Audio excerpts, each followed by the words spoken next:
What's up, y'all? Welcome to the NBA Weekly Post Game. This is where we share our views on the latest trending topics within the NBA. My name is Sha. And I'm Yvette, and we have a lot to talk about. All right, so let's get started. Okay, let's start right here. Who is your player of the week? My player of the week was super easy this time. It was Julius Randle. Oh, yeah. Oh, my God. He is playing so well. He has the New York Knicks 6th in the Eastern Conference. He scored 20-plus points on 24 games straight in a row. And you know what? He's a first-time All-Star. Shout out to Julius Randle. He's my player of the week. Let me just tell you, the Knicks, super fun to watch. Oh, my goodness.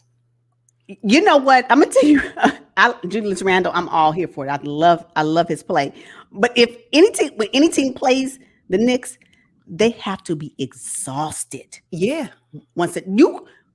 If you beat the Knicks, you have to work. Yes. To get through them games. I'm telling you, when you watch the Knicks games and you see the players, all of them, even the players on the Knicks, you see them at the end, like the end of the fourth quarter, they look like, is this game over? Yeah. It's a beat down, and don't walk up in the paint. Don't think you about to go in the paint. That's what you're not. You're not. Oh, I can't. Oh, they make me. The Knicks. Where y'all been? Yeah. Julius Randle has revived the franchise. I have to agree with you on that one. Mm-hmm. Cool. Okay, so my player of the week is none other than the captain of the Batum Battalion. Nicholas Batum, and let me tell you why.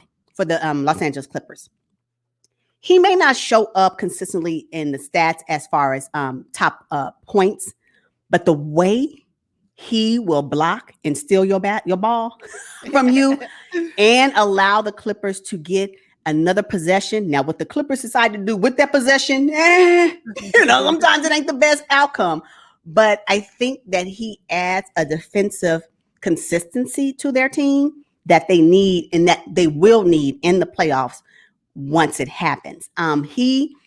Them 5 blocks and those 3 blocks in those games he played this recently were amazing. It's even so that he is getting up higher than their centers. He's blocking baskets like he's Zubac. So it's like, and the fact that he can, I just think that teams don't want Nicholas Batum to defend them because they don't know if they're going to get the ball stripped. So I do appreciate that about him, and he really impressed me this past week with his defensive play, and I think that's why he's my player of the week. Oh, nice. Okay. So the Clippers are firm in the playoffs, but the Dallas Mavericks, if the playoffs, a play-in were to start today, they'd be in the play-in tournament. Now, Mark Cuban and Luka Doncic have some very interesting comments about the play-in tournament. What you think about that? First of all, let's go ahead and share what they said. So Mark Cuban said the play-in tournament is an enormous mistake. But I'm like, wait, Mark, you are an NBA shareholder. You and other owners voted unanimously for it to continue. Why all of a sudden is it an enormous mistake? Because they have to participate. Right. That's what I'm saying. If you remember last season, 2020, they were number 7 going into the playoffs, but the play-in tournament did not include the 7th seed. So he didn't have no concerns. Oh, yeah, I think the play-in tournament is great. Here's my vote for it. There was a unanimous vote. Yes. Unanimous. He like, wait, but that wasn't supposed to include my team. Wait a minute. Now, since we are the 7th seed again so far this season, we got to do what? And then you got Luka co-signing. No, Luka said it, and then Mark Cuban co-signed. Yes, First of all, I have to agree. I'm not a big fan of the play-in tournament. I understand, however, why it was necessary for 2020 and potentially why it's necessary for 2021. I get it. I don't think the play-in tournament is something that the league should continue long-term. Okay. However, because why are we allowing teams that are 9th and 10th seed an opportunity to make it to the playoffs? What at this point, just make everybody. Why don't we just have the playoffs for everybody? That's all I'm saying, right? And so teams that won't necessarily make it, not really good enough, we're going to have them make it to the play-in tournament. And let me just think about it. The 7th and 8th seed rarely make it out of the first round anyway. Why are we wasting anybody's time? You know what? Yeah, those are That's good number points. one. Yeah. However, although I have to agree with the premise of why they don't understand and why they don't agree with the playing tournament, they are the wrong messengers. Mm, That can't come from you, Mark Cuban, when you can't say it. uh-huh. You can't say it because guess what? If you were the 8th seed in 2020, would you have voted for the playing tournament? See? No. See? So if anybody's going to speak on the playing tournament, it should be those teams that are number 14 and 15. Why? And their argument should be, why are you allowing teams that have poor records, their records are not as best as the elite, an opportunity to make it to the playoffs? Why are you allowing the 7th and 8th seed to compete for their spot that they earned during the regular season? Yeah. If that's going to be the argument, but it cannot come from the Dallas Mavericks. No. Well, hey, you know what? Like, what? No, Luka can complain all he wants, but here's the solution. Outplay Portland so you can get the sixth spot. I got one better for you. Luka. Come into the season ready to play. Number one. Let's start there. Because if I can remember at the top of the 2020-21 season, you weren't ready. He was not. You weren't ready to play this season for whatever reason. You came in not basketball ready. So that's number one. Number two, win more games. What do you want? What else do you want? Especially when your governor agreed to the playing tournament. I know. And that's what makes it kind of like crazy because now that you have to participate in it, now all of a sudden it's a bad, it's an enormous mistake.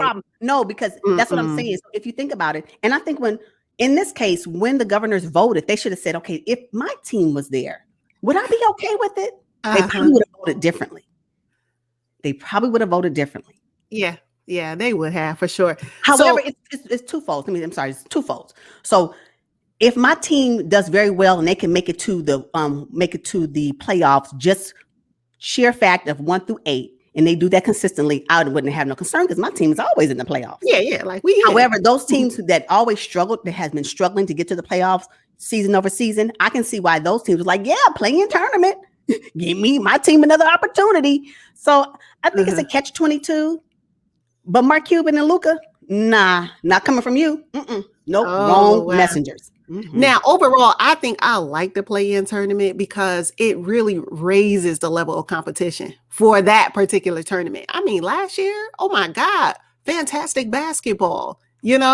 I understood the need. The season was cut short.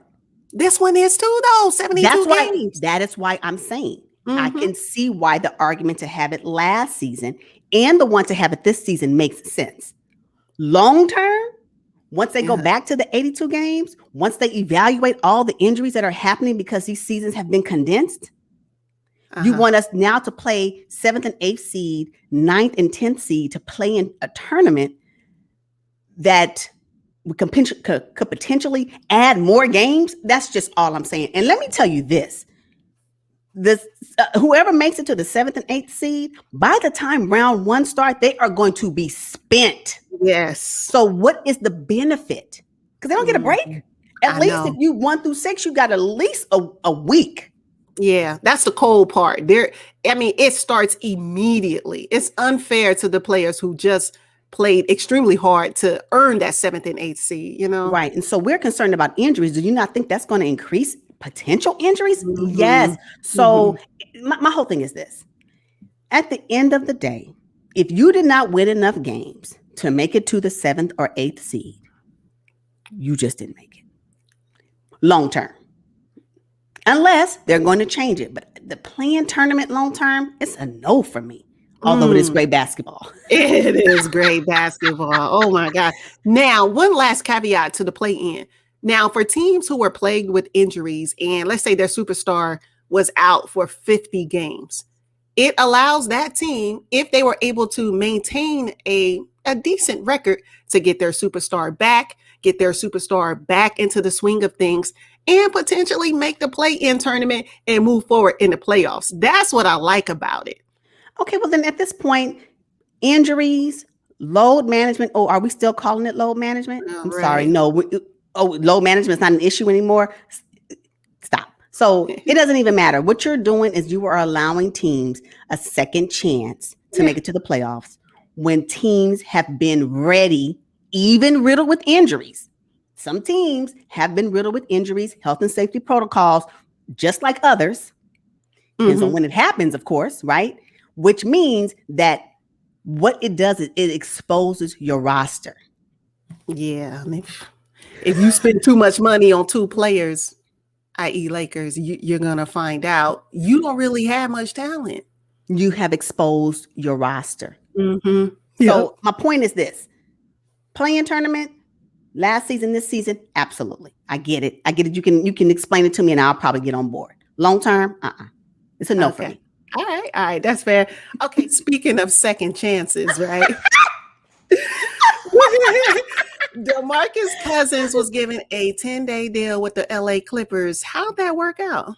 I don't know what type of impact he may have had. What last time I checked, he played two games when they played the Sixers. Like, if big body, big body. You gonna play Demarcus Cousins? Why didn't you put him in the game then so he can bang up against Joel Embiid? Because if you saw how Zubac got ran over like a rag doll, I told you. I don't get it. What did I tell you about Zubac? I like Zoo, but he can't. The way Joel Embiid pushed him like he was a rag doll. I said, "Oh, Zoo, why don't you sit down?" They see, I giggle every time. Every time Joel Embiid backed up on Zubac, I hollered. See. I told you cannot count on Zubac. He plays well with the smaller centers, but when you come up against a big dominant force like a Joel Embiid, good night. You have a seat on the bench. And I like Zubac, but Joel Embiid had his way. Wait a minute. Now the Clippers signed Demarcus to a second 10-day deal, though. Okay. Hey, what are you going? I can tell you what though. Put him in the game so he can bang up against the big body centers, so I can see. Sign him to a little bitty contract so he can play. Because I can tell you right now, your centers and with Serge and his back issue right now, I think he has a back issue. Mm-hmm. He ain't gonna be no good. You cannot rely on him. And if I'm gonna be real honest, you better cross your fingers with Boogie. Well, I told you. I know you're a big Clipper fan. And you're really hoping that they can pull out. I like the Clippers. Don't put extra on big Clipper fan. That's taking it extreme. I like the Clippers, like I like Boston, like I like who I like at the time. But don't mean big Clipper fan. No, and that's a little extreme. Oh, all of a sudden. Okay. All right. So now Isaiah Thomas was given a second chance with the New Orleans Pelicans, but I understand they told him you are not part of our future. No. Sorry, IT. No, and he did okay for the few games he did play, but they didn't need another Eric Bledsoe on their roster. I'm just sorry. They didn't need that. And for me, that's what he was for them. We already got Eric. What we need you for? We need him for. You called him too short. He's like, what they doing? Another thing about Isaiah Thomas is that when he played with the Pelicans, 2 of the 3 games that he played with them, they lost. So how did he actually benefit their roster? And to be quite honest, who they need someone to step in for is Josh Hart. It is not another point guard to do what? When you got Lonzo Ball, the only reason why they probably even signed Isaiah Thomas is because Lonzo Ball is hit and miss.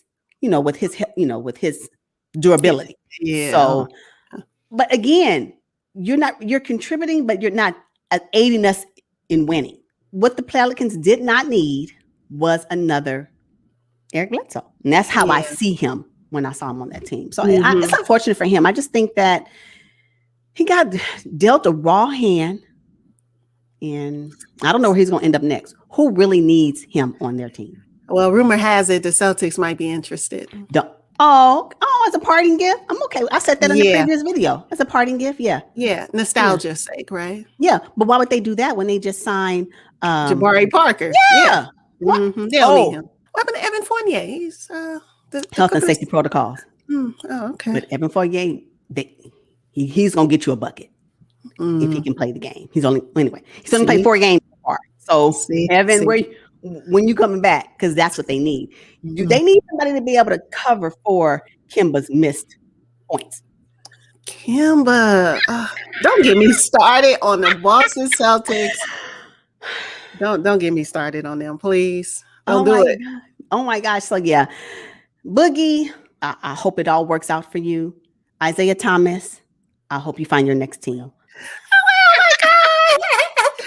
Okay, now Kyrie Irving has been in the news lately, particularly because and not just him, though, to be fair, it's not just he him. has been taking games off. Other players have been sitting on the bench too, sore. Of course, you're going to be sore. You're playing basketball for a living. What you think about these personal days, especially national TV games, marquee players? Should they refund the owners or not? Can we just take a moment and apologize to Kawhi Leonard? That's just all I'm saying. Kawhi Leonard got ripped up and down the NBA sports world for 2 years, doing exactly what players are doing today. It's true. Exactly. Mm-hmm. So I'm going to need people to give Kawhi him a public apology because he set out when he knew his body wasn't 100%. And now he's able to play back to back. I'm going to tell you right now, these players is like, Kawhi had something. Because they're doing it right now, soreness in the knee. Absolutely, you're supposed to be sore. Mm-hmm. But because the injuries are damaging the teams so greatly, i.e. Kevin Durant, i.e. Klay Thompson, teams are now taking more precautionary measures to make sure their players are okay. So what used to be the load management, we're not seeing. Have you heard that word lately? Haven't heard it. Oh, it's the same thing. Mm-hmm. Let's just call it what it is. It is. So I am okay with players taking time off. Okay. I'm okay with it. However, as a fan, watch the games at home. Yeah. Why would you spend your money, hard-earned money, to go to a game and to find out that your player, that the star player, is on the bench? Mm-hmm. Okay, so you're okay with players taking games off, but do they need a legitimate reason? Should they come up with some sort of injury? There's no way the NBA can confirm or deny it. But correct. I'm talking about these personal days. Like, okay. I just want to take the game off tonight. I'm not even with the team. I'm not on the bench. I'm just off. I took a day off. That's not fair to the fan, and it looks bad for the league, I think. I think that every employee needs personal days. So perhaps what's going on with the NBA right now and these personal days for an undisclosed reason, right? Because I don't think we need to know everything. And maybe this season is an addendum to what it normally looks like because of the shortened schedule, because of what everybody is going through. I believe it is more exacerbated right now because of the health and safety protocols. Before it was just injury. Now your potential player that you came to see or that you'd like to see play on a consistent basis could be out because of health and safety protocols. And you got players on the team that are injured as well. It just seems like it's compounding for this season. If personal days will become the norm, then I'm going to need the NBA to give these players personal days off. You got 6 for the season. And or if you miss said amount of personal days, don't try to come back at the end of the season and think you're going to make it to these playoff games. Something has to give because it's almost not fair to those teams who players could be going through some personal issues, but they still show up anyway. Right. But I think it discounts the regular season when marquee players in particular, take off, a game that's not on national TV that, just so happens to be against a team that they know for sure that they can beat. I think it's just bad for the league. If I was a business owner and I decided to take a personal day and just close up shop here and there, I mean, how many times as a customer would I come back to that business, right? I mean, I wouldn't continue to patronize a business that's not consistently open and available for me. And that's the same thing I see, with the players. So I think it really is a concern because people that are taking Kyrie in particular and other players that are taking days off, personal reasons and or for soreness and not necessarily injuries, but preventative measures, I would say, right? To protect them long term in their playoff run, because that's really what it's about. I think it's still important to remember that, yes, these are professional athletes. Yes, they're in the entertainment field, but they're still human and things come up. They should be allowed time off, but I'm tired. I'm tired of hearing about this shortened season. I'm tired of hearing about it. They had what was it? 41? 4. Huh? 4 months. 4 months off? Come on. March, beginning mid-March, April, May, June. Oh, about 3 months off. Come on. I'm sick of hearing about it. I really am. They have access to the best doctors, best therapists, chefs. I mean, come on. I'm sick of it. Okay, first of all, let's just be honest. Some of them have access. Well, the players that we are dying to see. That's true. No, they all have access. I'm sorry. All players have access to the best doctors and all of that. But I think it's the difference between guaranteed contracts and non-guaranteed contracts. So what may need to change, and I don't know if the Players Association would agree with this, is that we need to eliminate guaranteed contracts. Okay, I'm with that. Because really only and the ones that are with these top tier salary contracts really are the only ones that players are going to see. That's what I'm saying. And we only have an issue with it because it's those players. It's true. Yeah. Nobody care if Jared Dudley is on the bench.